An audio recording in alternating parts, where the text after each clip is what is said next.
الذين يأكلون الربا لا يقومون إلا كما يقوم الذي يتخبطه الشيطان من المس ذلك بأنهم قالوا إنما البيع مثل الربا وأحل الله البيع وحرم الربا فمن جاءه موعظة من ربه فانتهى فله ما سلف وأمره إلى الله ومن عاد فأولئك أصحاب النار هم فيها خالدون কিয়ামতের কঠিন ময়দান আমাদের সামনে আছে না নাই? কারণ কোন সন্দেহ আসেনি? জবাবে বোঝা যায় সন্দেহ। হাসরের মাঠ যে আছে কোন সন্দেহ আসেনি? কিয়ামতের দিন এক একজন মানুষ দাঁড়াবে, তাদের এক এক ধরনের রূপ হবে। নেককারদের ব্যাপারেও বর্ণনা আছে হাদিসে, যেমন যারা মুয়াজ্জিন হন, মসজিদে আযান দেন, আল্লাহকে খুশি করার জন্য কোন মানুষ যখন মসজিদের মুয়াজ্জিনি করে, এই যে দায়িত্ব তার কাঁধে উঠায় নিলেন, কিয়ামতের কঠিন ময়দানে আল্লাহ তার কাঁধ উঁচা করে দিবেন, উঁচা করে দিবেন। কিয়ামতের ময়দানে মুয়াজ্জিন হাসরের মাঠে দাঁড়াবে, কাঁধ উঁচা থাকবে। হাসরবাসীরা জিজ্ঞাসা করবে, কাঁধ উঁচা কেন? এই মানুষটারে সম্মানী সম্মানী লাগে, উঁচা উঁচা লাগে। ফেরেশতারা জানায় দিবেন, তারা হলেন দুনিয়ার মুয়াজ্জিনগণ। আল্লাহ পাক রব্বুল আলামিন তোমার সাধারণ মানুষের কাঁধ থেকে তাদের কাঁধ উঁচা করে রেখেছেন, তাদের মাথা উঁচা করে রেখেছেন। পক্ষান্তরে সুদ ঘুরে লেগে দাঁড়াবে, গুনাহগারদের নেককারদের বিভিন্ন স্রোত হবে। যারা একাধিক সংসার করে কিন্তু বউ দুইজনের সাথে সমান আচরণ করে না, বন্টন সমান করে না, আগের যে বুড়িটা ওইটার দিকে তাকায়ও না, খালি নয়া জন্মে দৌড়ে, এমন ভাবলি বসে। কিয়ামতের কঠিন ময়দানে বিকলাঙ্গ প্যারালাইসিসের রোগী এক সাইড নাই, এইরকম হইয়া দাঁড়াইল হাসরের মাঠে। ফেরেশতারা জিজ্ঞাসা করবে, কেমন হালত কেন? আল্লাহর ফেরেশতারা জবাব দিবেন, ওই মানুষগুলো দুনিয়ার জমিনের অন্যায়কারী কেমন? এক বিবি নিয়ে বেশি সময় দিত, আরেক বিবিরে ঠকাইত। হালত দেখেই, আলামত দেখেই বোঝা যাবে। এইরকম ভাবে নেককার বদকার আলামত নিয়ে হাসরের মাঠে দাঁড়াবে। সুদখোরদের আলামতটা কি হবে আল্লাহ উল্লেখ করে দিলেন, আল্লাযীনা ইয়াকুলুনার রিবা, যারা সুদ খায়। এইখানে ইয়াকুলুনার অর্থ হলো ইয়াকুলুনা। অনেক মানুষ হয়তো চালাকি করে বলতে পারবে, আমি সুদের টাকা বড় বাজার করতাম না, খাওয়ার করাই, সুদের টাকা দিয়ে ঘর বানাই নেব, সুদের টাকা দিয়ে গাড়ি কিনে নেব, সুদের টাকা দিয়ে জায়গা কিনে নেব। এই জন্য আল্লাহ বুঝাইয়া দিলেন, খায় তো মানুষে পরে লয়, আগে খায় হয়। আল্লাযীনা ইয়াকুলুনা রিবা, যারা সুদ লয়। এই সুদ যারা লয়, এক দলে লয় আর এক দলে দেয়। শুধু কি লইয়া না দেওয়া আছে? দেওয়া না থাকলে লইয়া এই দুইজনে শুধু না, এই দুই দলে শুধু না, আওয়াজ লাআনা রাসূলুল্লাহ সাল্লাল্লাহু আলাইহি ওয়াসাল্লাম আকিলার রিবা ওয়া মুকিলাহু ওয়া কাতিবাহু ওয়া শাহিদাইহি। চার দল আল্লাহর রাসূল লানত করেছেন সুদের সাথে জড়িত চার দলকে। এক দল খাওয়াইয়া এক দলে নেয়, আরেক দল দেওয়া এক দলে দেয়, আরেক দল মাঝখানে সাক্ষী হয়। সাক্ষী আপনাদের শেরপুরের মতো জায়গায় দুইজনের মধ্যে যদি লাখ টাকার লেনদেন হয়, 50,000-এর লেনদেন হয়, বিশ্বস্ততার তো একটা দরকার। এলাকার বড় মাতাব্বর বা বড় কোন শিক্ষিতর কাছে গেল, 7 বছরের একজন মানুষের কাছে গিয়া বলে, ভাই সাহেব এই টাকাটা সে নি পোষায়, এত টাকা হারে দিতাম নিয়ে রে। তো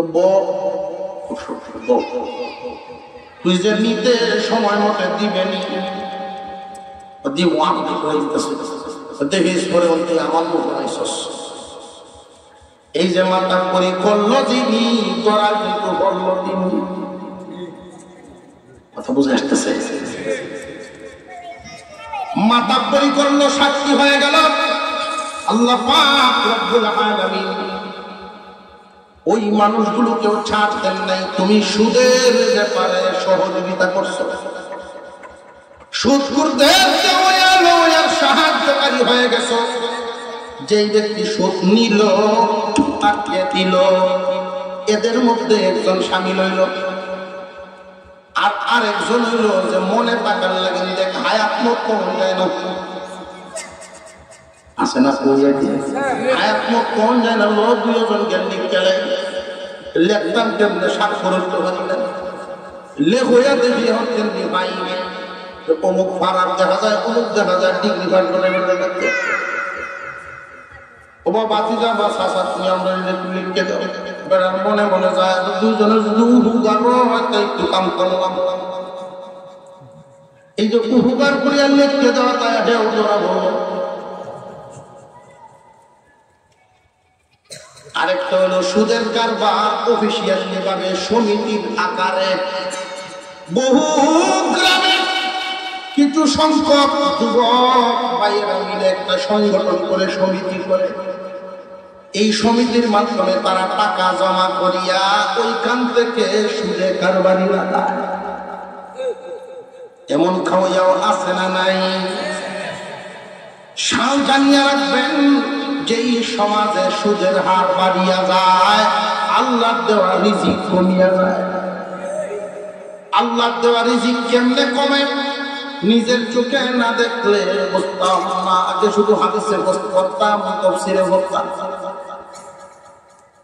গত কিছুদিন আগে, গত যে সিজন গেল বৈশাখ, কিছু সংখ্যক ধানের উপরে একটা বাতাস হয়ে গেছে, জ্বলিয়া শেষ। ঠাটা জিনকি নেই তেমন কিছু না, মাত্র 5 মিনিটের কাজ। এই বাতাসটা যেই দিক দিয়া গেছে, যেই জমির উপরে লাগছে, সব পুরে ছাই হয়ে গেছে। কেমন ক্ষতিগ্রস্ত হচ্ছে? আমার পাশের বাড়ি এক লোকের এক জমি আরেক হিন্দু লোকে বসছে, আদা আদি বালু। এই জমির উপরে গেছে এই বাতাস, শেষ পর্যন্ত দুইজনের মধ্যে লাগছে ঝগড়া। এই ঝগড়া বিমান খাইছে করার জন্য আমাকে এই সময় আমি জানতে পারছি, নইলে তো আমি বুঝতাম। হিন্দু লোকে কয় আমার কোনো দাবি নাই, যা কষ্ট গেল যা খরচ গেল আমার কোনো দাবি নাই, তোমার কে কোনো চলে কয় না আমার দান দেওয়া লাগতো, তুই একটা সাক্ষী দিতে। আমার সন্দেহ হলো কি রে ব্যাপার, না জানি এক 10 হিসাবে দেখি। আসরের নামাজের পরে খবরের দিকে গেলাম, পাশে আমারও একটা জমি, গিয়ে দেখি জমির যে হালত, ধান গাছ ঠিকই দাঁড়ানো আছে, ধানও আছে, কিন্তু ভিতরে চাপটা নাই, পুরে ছাই সাদা আছে সব। আমার বুঝে আসছে আল্লাহর কথা। বন্যার মাধ্যমে বলেন, বাতাস তুফানের মাধ্যমে বলেন, শিলার মাধ্যমে বলেন, সুদের কারবার তোমরা বাড়াইয়া দিবা, আল্লাহর দেওয়া আসমানি সাহায্য আল্লাহ কমায় দিবেন।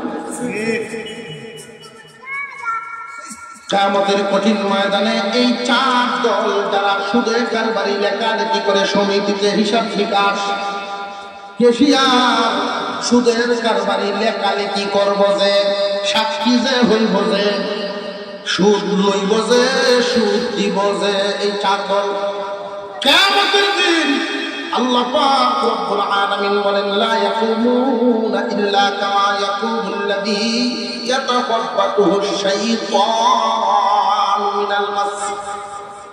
জিনে ধরা রোগীর মতো, শয়তানে ধরা রোগের মতো, ভূতে ধরা রোগীর মতো এমন রোগী আছে না নাই? পাগল, এই পাগল রোগী কিয়ামতের দিন যখন এই মানুষটা এইভাবে ঘুরায় ফিরায় দাঁড়াইতে থাকবে জিনে ধরা রোগীর মতো, হাসরবাসীরা জিজ্ঞাসা করবে এই মানুষটার হালত কি, কোন অপরাধের কারণে এইভাবে দাঁড়াচ্ছে। আল্লাহর ফেরেশতারা জানায় দিবে এই মানুষটা দুনিয়ার জমিনে ছিল সুদের কারবারির সাথে, হয়তো লেখইয়া নইলে সাক্ষী আর নইলে লইয়া নইলে সেজে হইয়া এই চার জনের কোন একজন এইভাবে যখন দাঁড়াবে আল্লাহর ফেরেশতারা পরিচয় করায়া দিবে এই মানুষটা হাসরের মাঠে এই হালতে কেন দাঁড়াইল, কারণটাও আল্লাহ উল্লেখ করে দিলেন। কি কারণ? এই মানুষগুলো যখন দুনিয়াতে সুদের বিরুদ্ধে বয়ান শুনত, সুদের ওয়াজ শোনার পর তারা দু চারজন একসাথে বৈশা বা নিজে নিজেও চিন্তা করত, যালিকা বিআন্নাহুম ক্বালু ইন্নামাল বাইউ মিসলুর রিবা ওয়া আহাল্লাল্লাহুল বাই'a ওয়া হারামাল রিবা। আল্লাহ বলেন এই মানুষগুলো দুনিয়ার জমিনে সুদটাকে, সুদের কারবারকে তারা ব্যবসার সাথে তুলনা করত, ব্যবসার সাথে তুলনা করত, যুক্তি পেশ করত, যুক্তি যেই যুক্তি দিয়া ধ্বংস হইয়াছিল শয়তান। তারা যুক্তি কি দেয় যে শেরপুর বাজারে একজন ব্যবসায়ী 5 লাখ টাকা খাটাইয়া মালপত্র উঠালো, বেচা কিনার মাধ্যমে লাভ আছে না নাই, টাকা কাটাইয়া জিনিস বিক্রি করে সে লাভ করে, আর আমরা না হয় সরাসরি করে নাই, যুক্তি দেয় যে হুজুররা যে ওয়াজ করে ডাইরেক্ট খাওয়ান যে তোরা ঘুরাইয়া খাইলে বুঝি যায়, এই যুক্তিতে ওই আছে না নাই? কিয়ামতের কঠিন ময়দানে আল্লাহ পাক উল্লেখ করে দিলেন এই মানুষগুলোর অপরাধটা কি ছিল। জাহান্নামে তো জ্বলবে ভালো কথা, পাগল হয়ে উঠলো কেন? পাগল হইয়া ওঠার কারণ হলো ওই মানুষগুলো হালাল রে হারামের সাথে তুলনা করত। ব্যবসা হইল হালাল, সুদ হইল হারাম, ব্যবসা হইল হালাল, সুদটা হইল হারাম। এই হারাম রে হালালের সাথে তুলনা করার কারণে যেই মানুষটা মঙ্গলবারকে শুক্রবার কয় লোকটাকে সুস্থ না পাগল। যেই মানুষটা দুনিয়ার জন্য পাগল হয়ে যায়, আধার পেট করার জন্য কোনো মানুষের সুদ খাওয়া লাগে না। দুনিয়ার জমিনে মানুষ সুদখোর হয় তখন, দুনিয়ার পাগল হয় তখন। এই জন্য আল্লাহ বলেন 1 নাম্বার অপরাধ হালাল হারামে তুলনা করত, অথচ ব্যবসা হইল হালাল, সুদ হইল হারাম। এই দুইটাই তুলনা করার কারণে সূত্রেও যারা ব্যবসার মতোই মনে করত, সূত্রে যারা ব্যবসার মতোই মনে করত, টাকা কাটাইয়া টাকা ইনকাম করে, এটা যারা মনে করত 1 নাম্বার অপরাধ। 2 নাম্বার অপরাধ হলো যেই মানুষগুলো দুনিয়ার জন্য পাগল পারা, দুনিয়ার জন্য যেহেতু পাগল, হাসরের মাঠেও পাগল হইয়া উঠবা। এই পাগলামি আর দূর হবে না, সুস্থ হয়ে উঠতে পারবে না। সুদখোরদের মধ্যে হবে 2 দল। এক দল সূত্রে যে হারাম, হারামরে অপরাধ মনে করি এই সুদের মধ্যে আছে, মারাত্মক গুনাহগার মনে করি সুদের মধ্যে আছে, অপরাধী মানে এরা হইল এক দল। আল্লাহর কোরআনের আয়াত কুরআনুল কারীমের আয়াত, কোরআনের ওয়াজ যখন তার কানে আসে, হয়তোবা অতীতে ঘটে গেছে, আর জীবনে ঘটবে না, তওবা করে ফেলে। তওবা করার পর ওই মানুষ সুদখোরের গুনাহ মাফ হবে কিনা ওইটা আবার উল্লেখ নেই। বিভিন্ন গুনাহ মাফ চাইলে মাফ আছে না নাই? বান্দার হক আর আল্লাহর হক। আমার যতদূর মনে পড়ে বান্দার হকের বয়ান আপনাদের এলাকায় আমি করছি। বান্দার হক আল্লাহ মাফ দিবেন না। কেউ যদি বান্দার কোন হক নষ্ট করে আল্লাহর কাছে তওবা করলে লাভ নাই। দরজা বন্ধ করে রাখছে, দুনিয়ার মামলা দুনিয়ায় শেষ করে আইবা, আর নইলে হাসরের মাঠে ফয়সালা হবে। আল্লাহর সামনে হাসরের মাঠে ফয়সালা হবে। তোমার নেকি যারে তুমি জুলুম করেছো তারে দেওয়া হবে। দুনিয়ার মামলা যদি দুনিয়ায় শেষ করে আসতে পারো, তার মামলা কারে বুঝায় আসতে পারো, আল্লাহ তোমার উপর কেন কারোর উপরে কোনো জুলুম করবেন না। আর যদি আল্লাহর হক নষ্ট হয়ে থাকে, আল্লাহর হক কি? ফরজ ওয়াজিব আল্লাহর হুকুম, হারাম আল্লাহ পাকের নিষেধ। হারাম কাজ করে না, ফরজ ওয়াজিব ছাড়ে না আল্লাহওয়ালা, কিন্তু হারাম কাজ করে, ফরজ ওয়াজিব ছাড়ে, আল্লাহর হক নষ্ট করে। আল্লাহর হক নষ্ট করে যারা, তারা যদি ভুল বুঝার পরে কখনো তওবা করে, খানে কাবা আল্লাহর ঘর জিয়ারত করার পরে হজ্জে বাইতুল্লাহ পালন করে আল্লাহকে খুশি করলে আল্লাহ মাফ করেন, এমন ভাবে নবজাতক শিশুর মতো হাদিস আছে। রমজানের হক আদায় করে, রমজানের পবিত্রতা রক্ষা করে যারা রমজান মাস পার করতে পারেন, আল্লাহ তাদেরকে এইভাবে মাফ করবেন। কিন্তু গুনাহ যে মাফ হবে কোনটা বুঝে রাখবেন, কিন্তু আল্লাহর হক যেটা মাফ হবে কোনটা, আল্লাহর হক যেটা। বান্দার হক মাফ আল্লাহ দিবেন না। 2000 কোটি টাকা কলমের কুসায়, কলমের কুসায় 2000 কোটি দেশের বাহিরে নিয়ে গেছে। 20 বার হজ করলেও টাকা কম। হজ করলেই যদি সব মাফ হয়ে যাইতো তাহলে তো হেবার ছেড়ে যায়। বান্দার হক মাফ হবে না। বান্দার কাছ থেকে নিতে হবে। সুদের হালতটা দেখেন, সুদখোর যদি তওবা করে আল্লাহই ভালো জানেন তারে মাফ দিবেন কিনা, এটা আল্লাহর ইচ্ছা। এই জন্য মরণ পর্যন্ত চোখের পানি জড়াইতেই থাকবে, জড়াইতেই থাকবে, জড়াইতেই থাকবে। তওবা করবে যারা, ভুল করেছি ভুলটা বুঝে তওবা করবে যারা, এদের হালত হলো এই, আয় আল্লাহ ভুল করেছি, অন্যায় করেছি, সুদ গ্রহণ করে ফেলেছি, আমারে মাফ করে। তওবা করলে সাথে সাথে তার মাফ না আল্লাহর হুকুম, এটা আল্লাহর জিম্মা। এই জন্য মরণ পর্যন্ত এই তওবার মধ্যে থাকতেই থাকবে, আল্লাহ মাফ করো, আল্লাহ মাফ করো। সুদ তো ছেড়ে দিয়েছে, মাফ কিন্তু চালাইয়াই যাবে। সুদ তো ছেড়ে দিয়েছে, মাফ চাওয়া চালাইয়াই যাবে মরণ পর্যন্ত। আল্লাহ যদি দয়া হয় তাহলে তারে মাফ দিবেন। পক্ষান্তরে যারা ওয়াজ শোনার পরেও ওইটার থেকে ফিরে আসে না, চালুই আছে, ওমান আদা ফাউলাইকা আসহাবুন নার হুম ফিহা খালিদুন। ওয়াজ শোনার পরেও তওবা তো করেই নাই, বরং চালু আছে, চালু। ওয়াজ শুনেছি কিন্তু সুদ ছাড়ে না, এমন আসামি যারা কান পেতে শুনেন, তারা আল্লাহ পাকের কথা, তারা চিরস্থায়ী জাহান্নামী হবে। কথাটা খুব ভালো করে বুঝেন। এই আয়াত যেদিন আমি পড়েছিলাম, চিরস্থায়ী জাহান্নামী তো ইমানদার হওয়ার কথা না।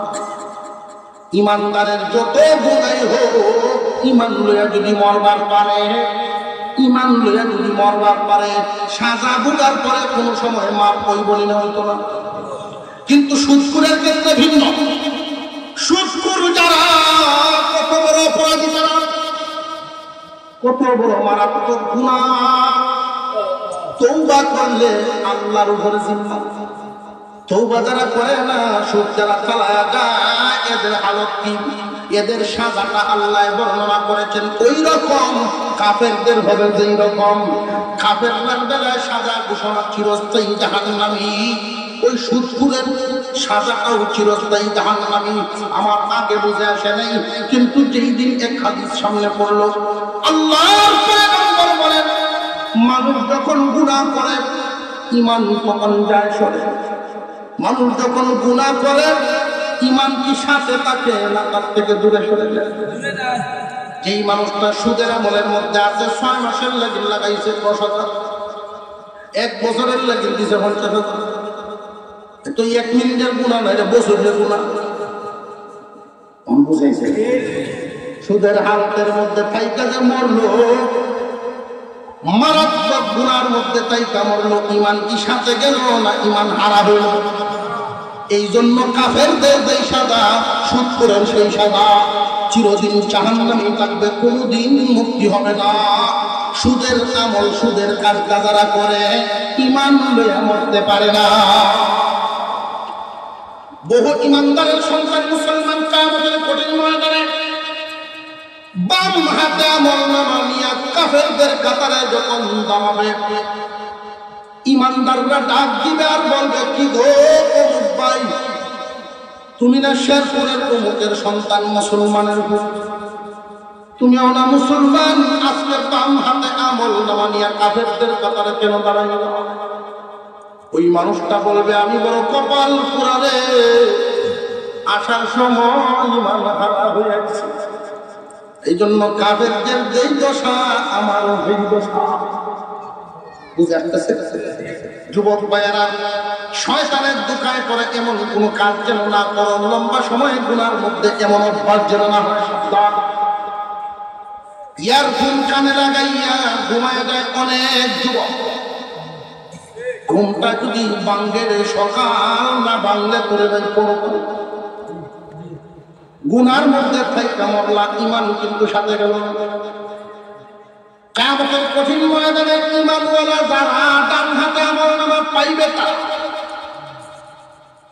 সমাজ থেকে সুদ নামক ব্যাধি দূর করার এই রাস্তাগুলো শুধু ওয়াজে দূর হবে না। আল্লাহ আমাদেরকে আমলের তৌফিক দেন, বলুন আমিন। সুদের মধ্যে কোনো না কোনো ভাবে হয়তো লেখালেখির কোন কামলায় গিয়ে গেছিলাম, সাক্ষী হয়ে গেছিলাম, কত বড় ভুল করেছি, আল্লাহ মাফ করে দেব। এই মাপটা কি একবারেই না মরণ পর্যন্ত চাইতে থাকবেন? মরণ পর্যন্ত সুদ লওয়া, সুদ দেওয়া, সুদের সাক্ষী হওয়ার, অপরাধী হওয়ার কারণে মরণ লাগাত কানবেন। আল্লাহ যদি মায়া হয় মাফ করে দিবেন। আর যদি বয়ান শোনার পরেও সুদের কারবারের মধ্যে থাকতে থাকে, ওই মানুষটার হালত কি? আল্লাহ রাব্বুল আলামিন বলেন, কাফেরদের যেই দশা আরো এই দশা। নবীজির হাদিস, হুজুর আকরাম সাল্লাল্লাহু আলাইহি ওয়াসাল্লাম বর্ণনা করেন, দুনিয়ার মানুষ সুদের স্তর, এক বর্ণনায় 99, আরেক বর্ণনায় 70টা। সুদখোরের স্তর, স্তর বলতে কি বুঝাইল খুব ভালো করে বুঝলেন। যিনি লেখছে আর যিনি সুদ লইছে, দুইজনের অপরাধটা কি সমান? স্তর কি সমান নেই? এখানে স্তরের বেশ কম আছে না নাই? এইভাবে ভাগ করলে করলে সবটা বর্ণনা করে এখন বোঝানোর সময় নাই। 70টা স্তর সুদ করে। সর্বোচ্চ স্তর কোনটা, সর্বনিম্ন স্তর কোনটা, এই দুইটা শুধু আপনাদের সামনে বলে দিন। সুদ যদি সমাজ থেকে দূর করতে হয়, যুবক ভাইয়েরা কান থেকে শোনো, শুধু ওয়াজের মাধ্যমে না, তোমাদের দায়িত্বের মাধ্যমে। কোন একটা মাঠে যদি ময়লার পরিমাণ বেশি হয়, গাছের পাতা, গাছপালার পাতা বেশি হয়, ওইখানে বাতাস আর ফু দিলে পরিষ্কার হবে না, ঝাড়ু লাগাইতে হবে। সমাজের সুদখোরের সংখ্যা এত পরিমাণ বেড়েছে, তোমাদের মতো নৌজওয়ানদের হাতের জারু ছাড়া এই ময়লা দূর হবে না। জারু করাটা কেমনে দিবেন? আমরা সামাজিক কর্মকাণ্ড, সমাজের সাজানো গুছানো, সমাজ পরিচালনা বেইনসাফি পরিচালনা করছি, যে কারণে ইনসাফ কায়েম হয় না। আমরাই করছি বেইনসাফি, আবার আশা করছি ইনসাফ।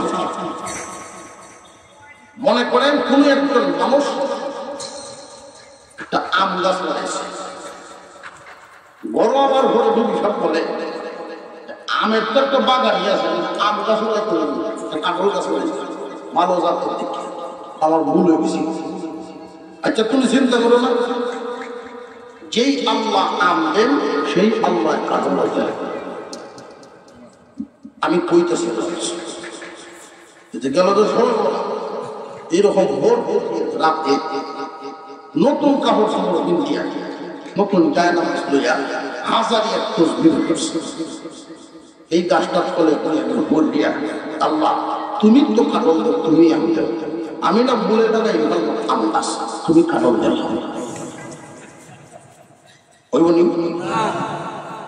ঠিক তেমনি হবে সমাজ, আমরা সাজাবো একভাবে আর চাইবো আরেকটা। এই আম গাছও যেমন কাটাও হবে না, বেইনসাফের সমাজ চালায়া ইনসাফ কায়েম হবে না। জায়গায় জায়গায় বাজার কমিটি বলেন, স্কুল কমিটি বলেন, প্রতিষ্ঠান সমিতির কমিটি বলেন, বিভিন্ন জায়গায় জায়গায় আমরা যে সমস্ত মানুষদেরকে বসাই, কোন ধরনের মানুষ বসাই খুব খেয়াল করবেন। একবারে ওয়ার্ড থেকে নিয়ে ইউনিয়ন সংসদ পর্যন্ত যত চেয়ারগুলো মুসলিম সমাজের দায়িত্বশীল আমরা যাদের বানাই, আমরা শুধু ৫ ওয়াক্ত নামাজ পড়ার সময় যে ইমাম এটা জানিতে বাসাবাসি ৫ ওয়াক্ত নামাজ পড়লে ২৪ ঘন্টার মধ্যে হয়তো ১ থেকে ১.৫ ঘন্টা লাগে ৫ ওয়াক্ত নামাজ পড়লে, আর বাকি ২৩ ঘন্টাতে চলবে, সেই ২৩ ঘন্টার ইমাম কারা হবে ওইটা কি তোমাদের দেখার প্রয়োজন? কোন ধরনের মানুষগুলোকে আমরা দেখছি বেইনসাফি করতে করতে, এমনকি কোন কোন এলাকায় বড় আফসোসের সাথে বলতে হয় সুদখোরকে মসজিদ কমিটির গুরুত্বপূর্ণ দায়িত্ব দেওয়া হয়। আজিব ব্যাপার, আল্লাহ বলেন জিম্মাদারি শেষ পর্যন্ত। শুক্রবারে যখন মসজিদ, শুক্রবারে যখন জুমা নামাজ শুরু হয়, এই জাতের মুসল্লি যারা, এরা তো শুক্রবারই মুসল্লি 7 দিনের পরে মার দেওয়া পাঞ্জাবি বিদ্যা বলাইয়া জাগালেন 2 জনের বোমা সব সিনেজ বাড়াইছে, বইছে একবারে ইমাম সাহেবের পিছন একবারে সোজা সোজা তোমার জন্য কাম লাগে একটু সাইডে বসছে। যেই যানবাহন চালু হইল, উনি পকেট থেকে একদম নতুন কচকচা নতুন একটা নোট, 1000 টাকা একটা নোট দেন বা 500 টাকার নোটই একটা দেন। এটা দেখার পর 2-4 জনের তো তাকায় দেখতেছে যানবাহন সরাই এতক্ষণ তার সামনে খারাপ। নোটটা যখন দেয় 2-4 জনে দেখছে চোখ বড় বাবারে বাবা, আমরা কি করতে নামাজের যখন সালাম ফিরানো হলো, একজনে আলাম দিলেন বাকি নামাজ বাদ, সকলেই বসবেন, মসজিদ কমিটি করা হবে। এই দান বাক্স ঘুরে ঘুরে যখন বারান্দায় গেছে, এই এলাকা একজন গরিব মানুষ ফকির ভিক্ষা করে যা ইনকাম করলো, সে তারও মন চাইল আমি আল্লাহ বলে 5 টাকা দিই। এই আগের কাতারে মার দেওয়া পাঞ্জাবিওয়ালা কয়েকবারের ডিগ্রি পাস, কয়েকবারের ডিগ্রি হয়েছে সুদখোর হিসেবে এলাকা। আর ওই বারিন্দার যে বলছে ফকির ভিক্ষুক নিজের বাসা। ইনকামের যত রাস্তা আছে সবচেয়ে নিকৃষ্টতম রাস্তা হলো সুদ। আর হালাল লাইনের যত রাস্তা আছে সবচেয়ে নিম্নমানের হলো বিজ্ঞান, ডান দিক আর বাম দিক। হারামের সর্বোচ্চ হইল সুদ আর হালালের সর্বনিম্ন হইল বিজ্ঞান। তুলনামূলক ভাবে পাক না পাকির দিকে মুমিনের বিবেক দিয়ে, মুমিনের চক্ষু দিয়ে তাকায় বলে এই ভিক্ষুকটা কি সঠিক আর না সুদ করেছে সঠিক? কথাটা বুঝে আসতেছে? কিন্তু আমাদের নজরে পড়ে সুদ করে কামটা কি করছে ওরা মস্কুসটা দিচ্ছে। মসজিদ কমিটি যখন জুমার পরে বসলো গঠন করা হবে, যেই দুই চারজনে দেখতে অবাক হয়েছিল তারা একদলে দাঁড়ায় করে, দেখেন আমরা মসজিদ চলতো, আল্লাহর ঘর চলতো, আমরা চাই মসজিদের কাছে উন্নতি হয়। বাপ দাদারা বলে করে তুই গেছেন যেভাবে আমরা এইভাবেই রাখছি, কখনো কোনো উন্নতি করতাম পারতাছি না। যার আট লম্বা এমন ব্যক্তির দায়িত্ব দেওয়ার কথা, তাড়াতাড়ি যেন ভাক্কা হয়,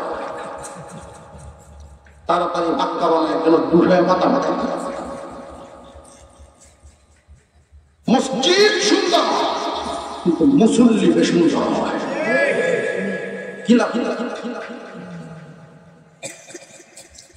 মসজিদ কমিটির গঠন করা হচ্ছে, প্রস্তাব হইলে হইলে আসলে খেতে হই ওরা নিজে 5,000 দেওয়া হয়, তার দায়িত্বটা দিলে তো 10,000 দিত। আর এই লোকে যদি কোনো ভালো চায় আত্মীয় হতো না, মসজিদ টানতে চেনে রাখবে।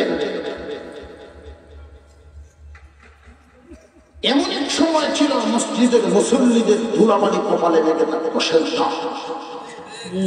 সেই মুসল্লিদেরকে মসজিদ এখনো খুঁজে, এখনো খুঁজে। তারা সুদের পয়সা করে আগের কাতারের মুসল্লি এমন। কিন্তু এই মুসল্লিকে নামাজ পড়ে যে আসলে দিন দাঁড়িয়ে মুখ দেবেন না, কারণ সুদ কখনো আল্লাহ হতে পারে না। সমাজের গুরুত্বপূর্ণ জায়গাগুলোতে তাকে দায়িত্ব দেওয়া হবে না। খেয়াল করবেন যারা সুদের সাথে জড়িত,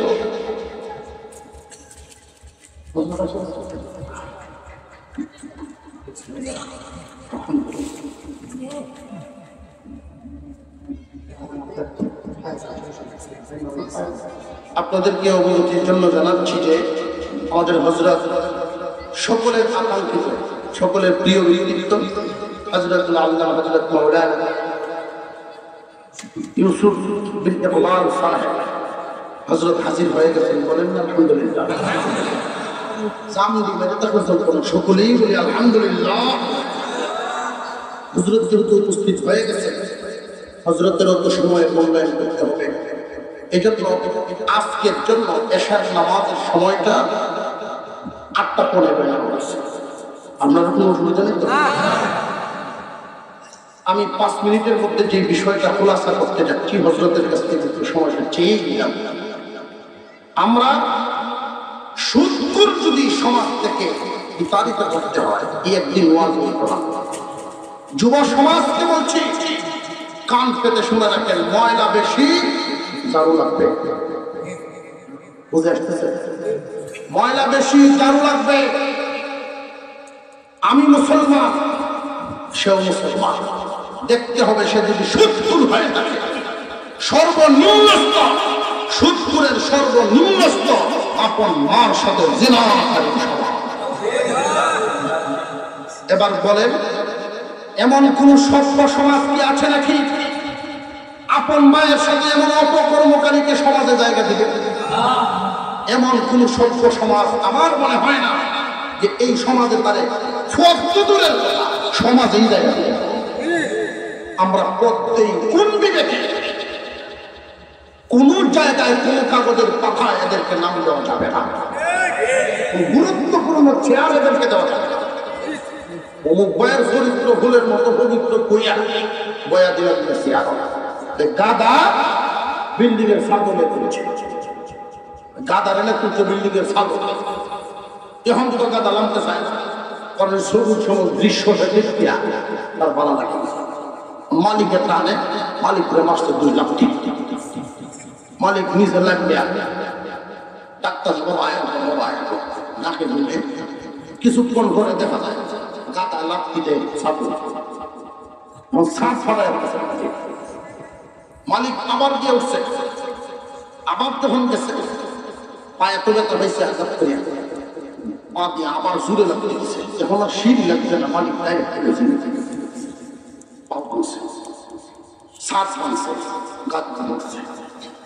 গাদাও ব্যথা হইল, সাজ অনুষ্ঠ করল, মালিক নষ্ট হইল।